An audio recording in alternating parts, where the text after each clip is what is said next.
تساءلون به والأرحام إن الله كان عليكم رقيبا يا أيها الذين آمنوا اتقوا الله وقولوا قولا سديدا رحمة للعالمين جناب محمد رسول الله صلى الله عليه وسلم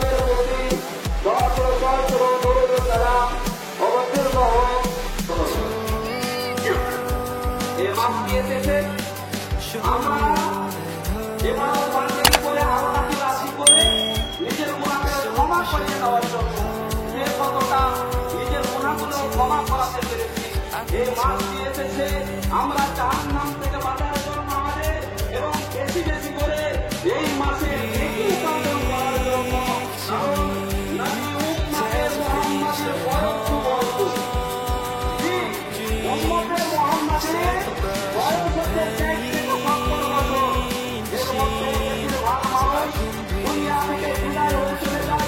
তো এত অল্প বয়সে যারা আগেকার বয়স লেগেছে তারা দুনিয়াতে 500 বছর বেঁচেছে, কেউ 200 বছর বেঁচেছে।